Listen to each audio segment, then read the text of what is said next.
Halo, apa kabar? Assalamualaikum warahmatullahi wabarakatuh. Senang sekali saya Aris Munarif bisa kembali menjumpai Anda semuanya. Universitas Gadjah Mada kelihatannya ini harus merogoh kocek sangat dalam. Ini harus siap-siap nih. Ini kalau sampai gugatan seorang pengacara dari Makassar itu dikabulkan oleh hakim, maka UGM itu harus membayar sampai 69 triliun. Ini pasti duit yang sangat gede untuk kampus seperti UGM ya. Karena apa? Karena UGM selama ini dianggap tidak transparan menutupi kasus dugaan ijazah palsu Joko Widodo dan kemudian merambat kemana-mana nih kasusnya. Bukan hanya UGM yang sekarang dituntut, tapi juga dekannya, kemudian wakil rektor, rektornya semua dituntut, bahkan sampai Pak Kasmujo ya, orang yang tadinya disebut oleh Joko Widodo itu dulu adalah pembimbing skripsinya waktu masih dia kuliah di UGM. Nah, soal ini walaupun Pak Kasmujo sudah membantahnya dan mengaku dia bukan pembimbing akademik apalagi pembimbing skripsinya, tapi Dekan Fakultas Kehutanan Universitas Gadjah Mada UG ini Pak Sigit Sunarta itu malah pasang badan karena dia memastikan bahwa Kasmujo itu katanya merupakan dosen pembimbing akademik dari Joko Widodo. Wah, ini jadi makin seru ya kalau seperti ini karena kan clear ya Pak Kasmujo sendiri sudah menjelaskan secara kronologis dan bagaimana posisi dia pada waktu Joko Widodo itu masih menjadi mahasiswa di UGM tahun 80 sampai 85 itu dia hanya asisten dosen gitu. Jadi bagaimana mungkin dia ini menjadi pembimbing akademik atau bahkan pembimbing skripsi gitu. Mungkin mendampingi mahasiswa iya ya seperti diakui oleh Pak Sigit misalnya kalau di lab karena dia pada waktu memegang lab jadi dia mendampingi mahasiswa. Tapi kalau dosen pembimbing apalagi dosen skripsi kok nggak masuk akal. Tapi oke lah. Mari kita ikuti bagaimana penjelasan dari Pak Sigit ya, Dr. Sigit Sunarta itu. Dia menjelaskan bahwa ini saya bacanya di CNN ya. Eh, Pak Kasmujo itu mulai mengajar di UGM gitu di Fakultas Kehutanan itu secara terbatas atau di bawah supervisi itu sejak tahun 1977. Dan kata dia nama jabatan pertama masuk dosen itu adalah CPNS dan memenuhi syarat. CPNS itu calon pegawai negeri sipil pada waktu itu ya. Itu golongannya adalah asisten ahli, kata Sigit yang dihubungi hari Jumat yang lalu. Nah, semasa menempuh pendidikan di Fakultas Kehutanan UGM dari tahun 1980 sampai 1985, ini pada waktu itu Jokowi memang disebutkan bahwa pada tahun itulah dia menjadi mahasiswa di UGM. Kasmujo katanya sudah ditunjuk sebagai dosen pembimbing akademik bagi para mahasiswa termasuk salah satunya Joko Widodo. Pak Kas, kata dia, mulai membimbing akademik Pak Jokowi, apakah dari awal masuk atau di tengah masa studi, masih perlu saya cek kembali, kata dia. Dalam daftar riwayat hidup yang dibagikan Sigit, Kasmujo memiliki jabatan fungsional atau garis miring pelaksana selaku lektor kepala dengan jenjang pangkat garis miring golongan ruang pembina utama muda 4C. Sementara jabatan strukturalnya Kepala Laboratorium Hasil Hutan Non-Kayu Fakultas Kehutanan UGM. Dan Kasmujo itu memasuki masa purna tugas pada 1 Desember 2014 di usia 65 tahun dengan total pengabdian di UGM selama 32 tahun 0 bulan. 32 tahun lah. Ya. Nah ini menarik ya karena Pak Sigit ini kan menyebut tadi itu bahwa jenjang pangkat dan golongan tadi itu kan itu kelihatannya kalau 4 C tadi itu dan dia adalah pembina utama muda dan kemudian juga lektor kepala. Ini kan saat Pak Kasmujo, saya bisa menduga itu ketika dia mau pensiun itu ya, dia menjelang pensiun jabatannya seperti itu. Kalau jabatan seperti itu dan golongannya seperti itu, nggak kaget kita bahwa dia pernah menjadi dosen pembimbing. Tetapi kan yang dibahas itu adalah pada waktu Pak Jokowi kuliah di sana, ini ya. Ini lain, jangan berarti Mas Heru ngaku ijazahnya Pak Jokowi. Enggak, ini lain dulu. Ini kita cerita dulu cerita soal Pak Jokowi di Fakultas Kehutanan. Kalau saya sampai pada satu kesimpulan dari pengakuan Pak Kasmujo yang kelihatannya lebih jujur itu wajahnya, ya Pak Jokowi itu memang pernah menjadi mahasiswa di UGM di Fakultas Kehutanan. Apakah kemudian lulus atau tidak? Nah itu yang saya kira sekarang yang banyak dipersoalkan. Nah kepada wartawan itu hari Rabu sebelumnya itu kan Pak Kasmujo dia membantah kalau dia itu adalah dosen pembimbing, apalagi pembimbing skripsi ya. Itu kata dia bukan sama sekali. Itu kata Kas Mujo ketika ditemui oleh wartawan rame-rame itu di Pogung, Melati, Sleman, daerah istimewa Yogyakarta. Ini Pak Kas Mujo mimpi apa ya? Lagi enak-enaknya pensiun gitu. Tiba-tiba gara-gara Jokowi datang ke rumahnya, kemudian wartawan sekarang rame-rame menggeruduk dia gitu. Padahal dia mengaku kondisinya sedang tidak sehat. Karena itu dia ketika dia digugat, itu dia terkejut dan dia menyatakan tidak siap ya. Kas Mujo itu mengenang kembali karena karirnya di UGM itu sebagai calon dosen dimulai pertengahan tahun 70 silam. Ya sama ya, berarti tahun 77 tadi disebut oleh Sigit. Nah, saat Joko Widodo kuliah tahun 1980-1985 katanya dia masih menjadi dosen golongan 3B. Ini yang saya maksud ya. Kalau tadi kan Pak Sigit seolah-olah menyamakan dia golongan 4C itu, kan yang kita bicarakan adalah konteks pada waktu Jokowi saya kuliah di sana, bukan ketika Pak Kasmujo itu mau pensiun gitu ya. Nah, karena masih golongan 3B, ya kata dia belum boleh mengajar langsung dan hanya diperkenankan memberikan pendampingan kepada mahasiswa. Kalau nggak salah ini Pak Kasmujo bahkan itu pada waktu itu belum insinyur ya, dia masih BSc ya. Ini hasil dari yang pernah saya baca dari risetnya seorang dokter di Leiden, yang kebetulan saya kenal juga Dokter Suryadi, itu dia di Leiden kan dokumen-dokumen semacam ini lengkap. Nah, kalau dia masih berpangkat BSc kan ini berarti levelnya masih sarjana muda sebenarnya. Bagaimana mungkin sarjana muda kemudian membimbing mahasiswa S1. Interaksinya sebagai asisten dosen dengan mahasiswa kata dia itu hanya sebatas membantu memahami mata kuliah atau teori-teori pada buku kata dia. Baru pada tahun 1986, ini artinya ketika Jokowi diasumsikan dia udah lulus, ya dia naik jadi golongan 3C. Kalau selama Pak Jokowi kuliah itu saya hanya karena mendampingi, saya mengikuti yang saya dampingi. Saya tidak boleh membuat atau melakukan pelajaran-pelajaran sendiri, kata dia. Sementara kalau versinya Pak Jokowi itu kan memang dia tidak langsung menyebut dia pembimbing skripsi, tapi dia menyebutnya pembimbing akademik. Tetapi dari ucapan-ucapan Pak Jokowi itu menyiratkan bahwa Pak Kasmujo itu yang membimbing skripsi dia. Coba kita simak lagi ya pernyataan Pak Jokowi yang disampaikan itu pada silaturahmi bersama dengan alumni, dosen, dan mahasiswa di UGM pada tahun 2017. Artinya setelah 3 tahun dia menjadi presiden. Yang pertama saya ingin menyampaikan penghargaan yang setinggi-tingginya kepada dosen pembimbing saya, Bapak Kasmujo. Tadi ada tadi.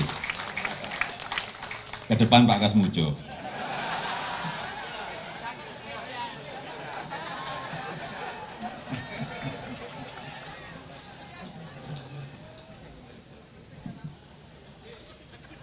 Beliau itu dulu waktu membimbing saya, seingat saya galak sekali.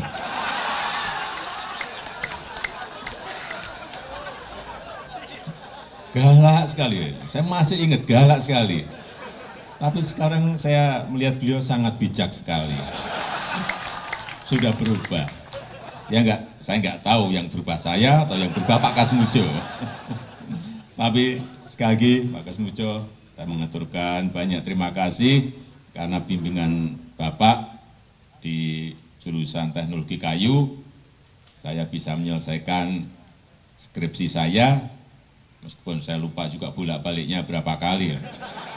Karena begitu maju dibentak balik. Begitu maju dibentak kok galak sekali. Ya. Tapi sekarang alhamdulillah saya kira atas bimbingan Pak Kasmujo. Ya dulu cita-cita saya kira sama banyak rekan-rekan saya pengennya jadi pegawai perhutani. Tapi saya juga daftar saat itu. Saya daftar, tapi nggak diterima. Diterimanya jadi presiden.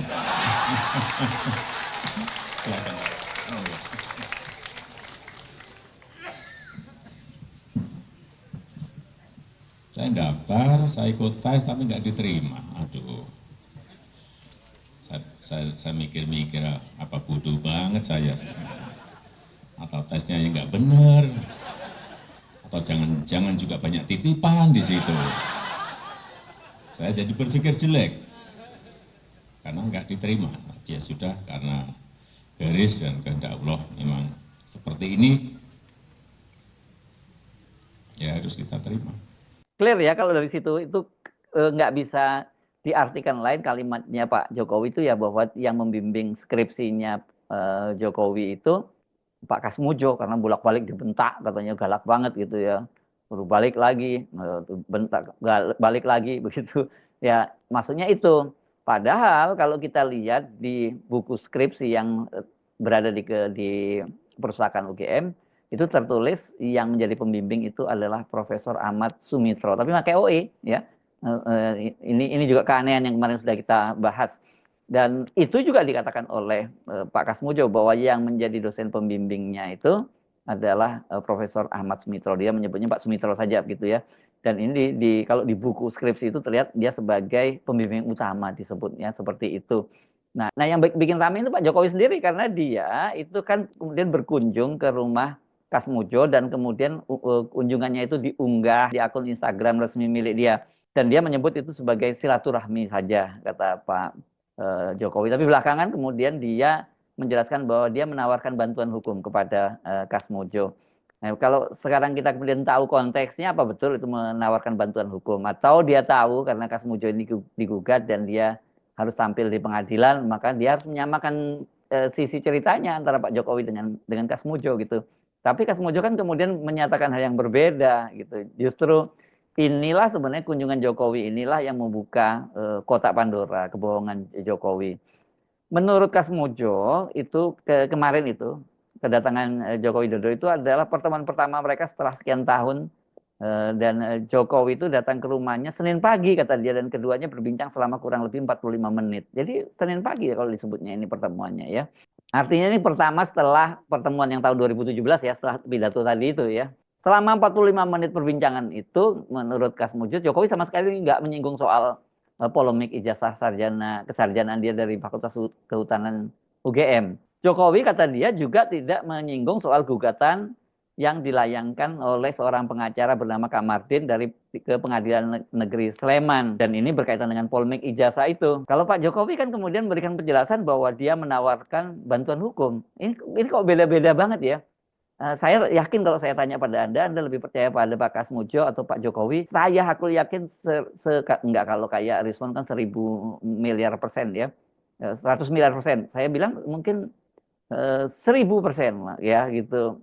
Anda akan menyatakan lebih percaya pada Pak Kasmujo gitu. Walaupun banyak juga yang sebenarnya marah-marah juga sebel sama Pak Kasmujo. Kenapa pada waktu Pak Jokowi ngomong pada waktu itu ketika dia bicara kok Pak Kasmujo nggak membantah pada tadi dia tangannya malah mengacungkan begini ketika dia nyebut Pak Kasmujo itu galak gitu ya. Dan saya sempat menjelaskan kemarin bahwa tipikal orang seperti Pak Kasmujo apalagi orang Jawa seperti ini pasti dia ikut ewuh-pekewuh gitu apalagi yang bicara itu adalah seorang presiden Republik Indonesia. Kan yang hadir di situ bukan hanya Pak Kasmujo, banyak sekali dosen-dosen yang hadir, alumni juga yang hadir.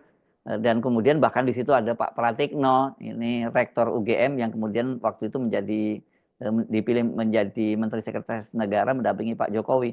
Kok pada waktu itu tidak ada yang mengkoreksi, bahkan bisa sambil ketawa mungkin kan Pak kalau memang ada betul ada teman satu angkatan Pak Jokowi dia mengingatkan oh Pak bukan Pak Kasmujo Pak Presiden mohon maaf dan cara seperti itu mungkin bisa tapi kita nggak tahu ya situasinya seperti apa karena bagaimanapun juga kultur feodal di Jawa kan itu masih sangat melekat ya apalagi kalau kemudian berhadapan dengan seorang presiden yang nggak berani lah menyela seperti itu gitu beda dengan kultur orang-orang timur atau orang-orang di Sumatera mungkin ya tapi saya sih ngelihat bahwa Pak Kasmujo ini juga bagian dari pelengkap penderita lah dia pemain figuran gitu yang entah siapa yang menyiapkan dia kok kemudian dia dipilih sebagai yang berperan sebagai dosen pembimbing skripsinya Jokowi gitu. Jangan-jangan Pak Kasmujo pun juga nggak tahu kalau tiba-tiba dia diminta mendadak untuk tampil ke depan seperti itu. Dia diundang ya sebagai mantan dosen di situ, ada presiden datang, pasti itu kesempatan yang baik buat dia dan dia kemudian datang. Tapi yang terjadi kan sekarang berbuntut panjang dan dampaknya kan dia itu kemudian sekarang bersama dengan 7 pihak lainnya di UGM, dia digugat di Pengadilan Negeri Sleman, Yogyakarta. Nah inilah kenapa yang di depan tadi saya sebut kenapa UGM kemudian dituntut atau digugat untuk membayar kerugian 69 triliun. Ini oleh seorang pengacara dari Makassar yang bernama Komardin. Komardin itu mengaku gugatan yang dilayangkan itu dengan dasar penilaian bahwa UGM selama ini tidak terbuka memberikan informasi perihal ijazah hingga skripsi Jokowi berdasarkan ketentuan undang-undang. Ini juga dari CNN. Jadi sekarang ini kan skripsi palsu lah, ijazah palsu lah. Sekarang supaya tidak menjadi gaduh di negeri ini ya kita buktikan lewat pengadilan.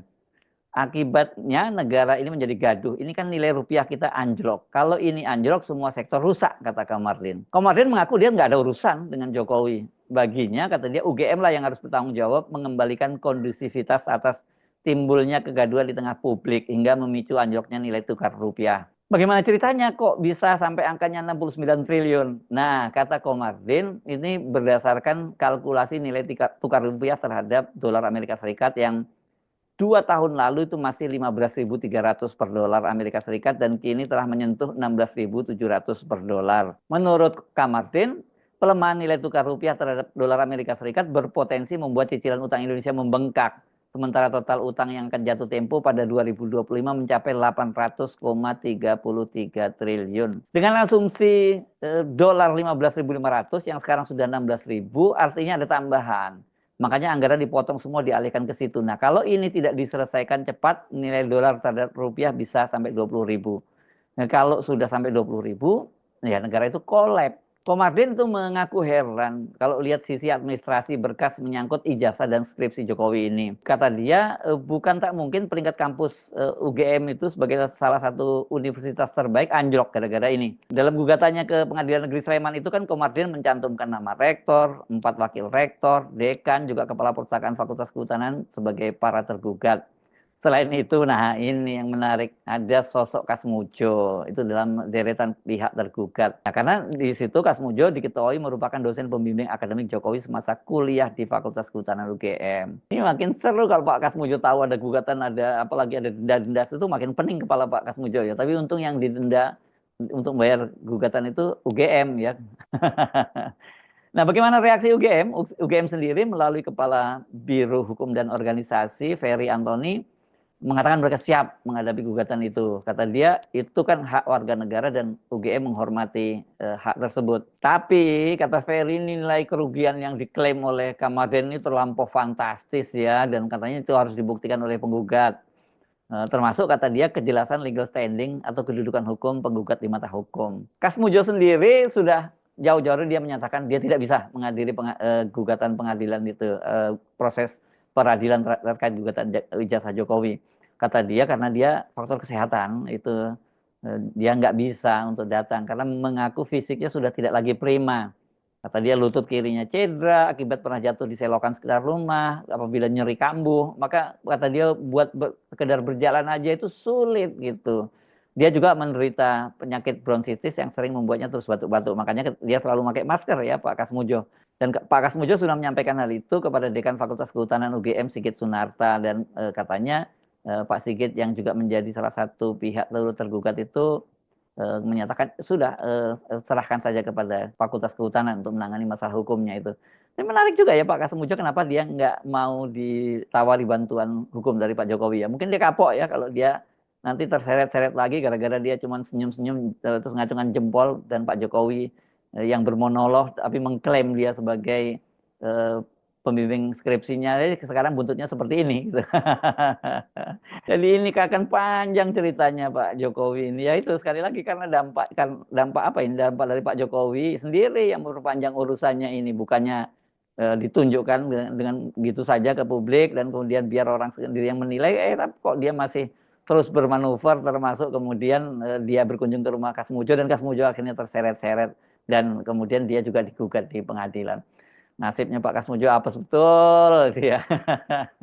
Sampai kapan Pak Jokowi terus bermanuver dan bertahan untuk tidak menunjukkan ijazahnya dan kemudian dia akan melaporkan banyak sekali orang. Ini karena nggak hanya 1-2 orang sekarang yang terlibat dalam soal huru-hara keaslian ijazahnya Jokowi itu. Karena orang seperti Dr. Tifa, Dr. Rismon, kemudian juga Dr. Roy Suryo dan bersama dengan pengacara Kurniatri Royani itu kan sekarang pendukungnya banyak banget, relawannya banyak banget, dan mereka juga berdatangan setiap kali mereka diperiksa itu mereka mendampingi semuanya, luar biasa militannya ini. Dan Jokowi ya makin lama pamornya makin turun gitu, apalagi sekarang politisi banyak yang mendesak dia, termasuk Ibu Mega dan juga dari PKB mendesak agar segera diakhiri ini huru-hara ini, kegaduhan ini dengan cara yang sangat sederhana dan elegan, menunjukkan ijazah aslinya kepada publik. Nanti setelah itu kalau memang betul Pak Jokowi itu ijazahnya asli, ya sudah, publik akan menerima dengan legowo gitu, bahwa paling cuma menyatakan kok kelasnya lulusan UGM seperti ini ya, itu kan suara-suara yang muncul kan semacam itu. Tapi memang kalau ini ternyata ijazahnya palsu seperti banyak diduga, itu konsekuensinya memang jadi sangat panjang. Mana sesungguhnya yang benar ini? Apakah itu ijazahnya palsu atau ijazahnya memang benar seperti banyak dikatakan dari pengacaranya dan juga dari UGM. Tapi UGM ini harus membayar harga yang sangat mahal karena mereka juga pasang badan untuk Pak Jokowi. Ini Pak Sigit siap-siap ini ya, karena berani pasang badan semacam ini, kalau ada konsekuensinya ya jangan disesali gitu ya. Saya Herzman Arif, sampai jumpa lagi. Wassalamualaikum warahmatullahi wabarakatuh.